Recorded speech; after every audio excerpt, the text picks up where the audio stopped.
Isang taong nawala sa gubat. Walang ingay. Walang bakas. Pati mga search dogs hindi alam ang gagawin. Libo-libong tao ang nawawala taon-taon, pero ang ilan sa kanila tila binura ng hangin. Walang ebidensya. Walang bangkay. Ano nga ba ang nangyayari sa mga kagubatang to? Ano ang Missing 411 at bakit marami ang naniniwalang may nakatago sa likod nito?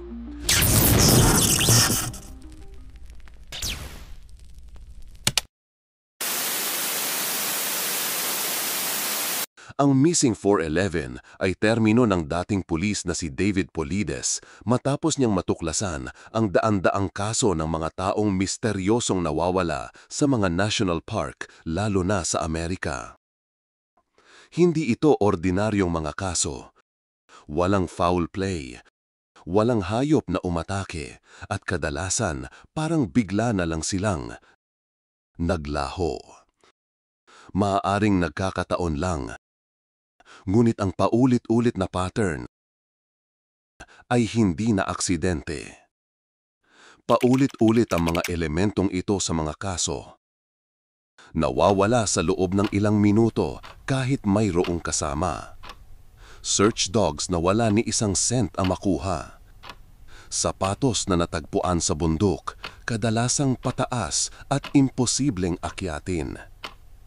Biglang pag-ulan o bagyo, eksaktong matapos mawala ang tao. Kapag nahanap na ang katawan, kadalasang nasa lugar na ito na ilang beses nang sinuyod. Isa sa mga pinakabatang naiulat ay ang 2 taong gulang na si Dior Kunz Jr. Sa murang edad ay inilarawan siya bilang masayahin, malikot at malapit sa kanyang mga magulang. Noong July 10, 2015, naisipang mangisda ng kanyang mga magulang sa Timber Creek Campground, malapit sa Ledore, Idaho, kasama siya at ang kanyang lolo para mag-relax. Ngunit sinong mag-aakala na ang dapat na masayang pangingisda lang ay magiging isang trahedya? Ayon sa mga ulat, bandang 11:30 ng umaga hanggang 2:00 ng hapon ay nasa campsite na ang kanyang pamilya. Si Dior ay iniwan ng kanyang ina na si Jessica Mitchell at ama na si Vernal Dior Kunz Sr. sa kanyang lolo para pumunta sa malapit na ilog upang mangisda. Ngunit nang bumalik sila, nawawala na si Dior. Sabi ng kanyang lolo na si Robert Walton, ama ni Jessica, inakala niyang kasama ng mga ito si Dior. Agad silang naghanap at tumawag sa 911 bandang 2:35 ng hapon. Rumesponde naman agad ang mga otoridad. May mga helicopters, sniffer dogs at underwater search teams para maghanap sa bata. Inabot ng ilang linggo ang paghahanap sa bundok, gubat, lawa at mga ilog sa paligid, ngunit walang natagpuan na kahit anong ebidensya. Walang bakas ng katawan, sapatos o kahit damit ni Dior. Ang posibilidad ng wild animal attack ay isinantabi dahil wala ring senyales ng struggle o dugo. Ayon sa teorya at sheriff ng Lemhi County, naniniwala silang patay na si Dior at alam ito ng kanyang mga magulang. Maraming inconsistencies sa kanilang testimonya. Iba-iba din ang timeline na ibinibigay nila sa mga kapulisan. Isinay-alam din sila sa isang polygraph test at bagsak ang naging resulta nito. 2 private investigators din ang kinuha ng kanilang pamilya para sa kasong ito, pero pareha silang umatras dahil sa hindi pakikipag-cooperate ng mga magulang ng bata. Ayon pa sa isang investigator na si Philip Klein, naniniwala siyang alam ng mga magulang kung nasaan si Dior. Ganun pa man, walang charges na isinampas sa mga ito dahil sa kakulangan sa direktang ebidensya. Hanggang ngayon, walang bangkay, witness, CCTV recording at wala ding kahit anong physical evidence ang nakuha mula nang mawala si Dior, kung kaya't itinuturing pa rin siyang missing, ngunit pinaniniwala ang patay na ng mga otoridad. Isa pa sa mga iniulat na nawawala ay ang 12 taong gulang na Boy Scout na si Jared Negrete. Noong Hulyo 19, 1991, ang Boy Scout Troop 538 kasama si Jared at isang scoutmaster ay nagtungo sa bundok ng San Gorgonio sa California para sa isang hiking expedition. Ito ang unang overnight backpacking trip ni Jared at dahil hirap siyang makasabay sa grupo, pansamantala siyang iniwan mag-isa sa ibaba ng bundok 1,000 talampakan mula sa summit. Sinabihan siyang maghintay habang umaakyat ang iba. Ayon pa sa isang firefighter na hiker, nakita niya pa si Jared habang papaikot ito ng trail at pinayuhan niya pa itong huwag lumiko sa shortcut. Ngulit nang balikan ito ng kanyang grupo ay wala na ito. Hapon ng kinabukasan, July 20, ay inumpisahan ang paghahanap kay Jared. Sa pangatlong araw ng paghahanap ay natagpuan ng mga otoridad ang footprint na tumutugma sa sapatos ni Jared kasama ang backpack, beef jerky at candy wrappers, 10,000 talampakan mula sa summit. May nakita din sila na isang disposable camera at nang kanilang suriin ang mga huling kuha dito, mas naging paliisipan kung ano nga ba ang nangyari sa bata. Isang close-up shot ng mga mata at ilong ni Jared nakuha umano habang nagdidilim. Ipinagpatuloy ang masusing paghahanap sa matarik, mabato at makakapal na terrain sa bahagi ng Whitewater River Sohaba, ngunit matapos ang 16 hanggang 19 na araw ng paghahanap ay tinigil din ito. Patuloy siyang itinuturing na missing, ngunit ayon sa mga otoridad ay malabong buhay pa ito dahil na din sa tagal na nitong nawawala. May mga teorya na may kinalaman ang animal attack sa kanyang pagkawala, pagkalaglag o pagkadulas sa pundok at abduction, pero walang kahit na anong ebidensya na nakita para makapagpatunay sa mga ito. Isa pang kaso ay ang pagkawala ng 6 na taong gulang si Dennis Lloyd Martin sa Great Smoky Mountains na matatagpuan sa Tennessee. Hapon ng June 14, 1969 nang mag-hike ang pamilya ni Dennis kasama ang kanyang ama, lolo at nakababatang kapatid na si Douglas patungong Spence Field, isang malinaw na meadow malapit sa Appalachian Trail. Habang naglalaro sina Dennis, Douglas at 2 bata mula sa ibang pamilya, naisip nilang magtago at sorpresahin ang mga matatanda. Nagtago si Dennis sa likod ng halamanan at humiwalay sa grupo.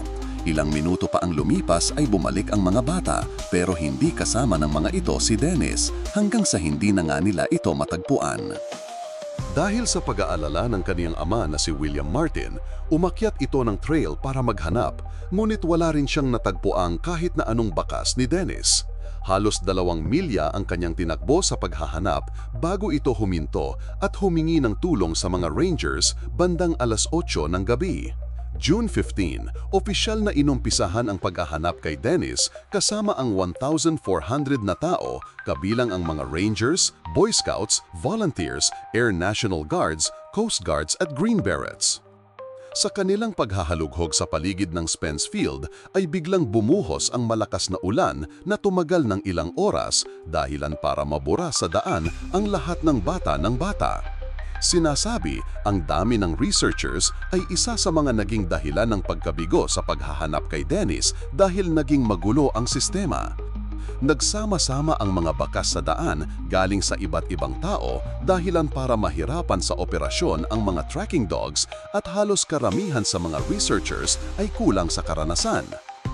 Sa kabila ng pagkabigo, isang turista na engineer na nagngangalang Harold Key ang nagsabing nakarinig siya ng isang malakas na sigaw at nakakita ng isang lalaki na may bitbit na bagay sa kanyang balikat. Ngunit ang itinuturong lugar kung saan niya ito nakita ay 9 milya ang layo mula sa lugar kung saan sinasabing nawala si Dennis, kung kaya't hindi ito pumasa sa mga investigador. Tulad ng sa karamihan, ang pagkawala ni Dennis ay sinasabing posibleng dahil sa isang aksidente, animal attack o abduction. Ngunit sa huli ay walang napapatutanayan sa mga ito dahil sa kakulangan sa ebidensya. Hanggang ngayon ay wala pa ring nakikitang kahit na anong bakas ni Dennis. Ang misteryong pagkawala ng mga batang ito sa kabundukan ay bumuo ng iba't ibang teorya sa utak ng tao. May mga nagsasabing ang mga ito daw ay kaso ng isang alien abduction dahil sa mga ulat ng ilaw sa langit, static sa radyo at mga taong tila nawawala sa manipis na hangin. Ang iba naman ay sinasabing mayroong vortex o interdimensional portal sa ilang bahagi ng kagubatan na parang invisible door papunta sa ibang dimension. Forest spirits o mga nilalang sa kagubatan na nagpaparamdam at nangunguha, paborito raw ang mga nawawalang bata. Hindi rin nawala ang haka-haka na baka ito ay parte ng isang military experiment dahil sa hindi pagbibigay ng National Park Service ng kumpletong listahan ng mga nawawalang tao. Maaari rin na ang pagkawala nila ay sanhi ng natural na dahilan gaya ng hypothermia, panic at disorientation. Pero ang mga katawan na natagpuan sa mga matatarik na bundok, imposibleng aksidente lang. Ngayon ay baka napapaisip ka, may ganitong pangyayari din ba sa Pilipinas? Ang sagot ay oo, at mas malapit ito sa iyo kesa inaakala mo. Isa sa mga kaso ng disappearance sa Pilipinas ay ang pagkawala ni Eliovich Gutierrez na isang hiker mula sa Cavite. Naganap ito noong Marso 2003 sa Mount Majaas, Antique. Ayon sa ulat, nawala si Eliovich habang pababa ito ng summit. Hindi malinaw kung saan o kailan siya eksaktong huling nakita. Wala ring checkpoint o saksi ang nakapagtala ng kanyang huling movement sa bundok. Agad na nagsagawa ang lokal na pamahalaan ng official search operations. May helicopter support, ground teams at volunteers. Ngunit wala pa ring natagpo ang bakas ni Eliovich matapos ang ilang linggo nilang paghahanap. Ayon sa mga organizer, kulang ang kagamitan at training ng rescue teams at mahirap ang terrain ng Majaas para sa mga rescue helicopter at ground operations. Tumagal ng ilang linggo ang paghahanap kay Eliovich, ngunit hanggang ngayon ay wala pa ring nakikitang kahit na anong bakas niya sa bundok. Kilala ang Mount Majaas bilang isa sa mga bundok na pinakamahirap akyatin dahil sa taas nito na halos 6,946 feet, moss forest, delikadong cogonal sections, exposed ridges at crown shyness o ang hindi pagtatagpo ng dulo ng mga sanga ng puno, dito na nagiiwan naman ng malinaw na espasyo sa pagitan ng korona ng mga puno kapag tiningnan mula sa ibaba.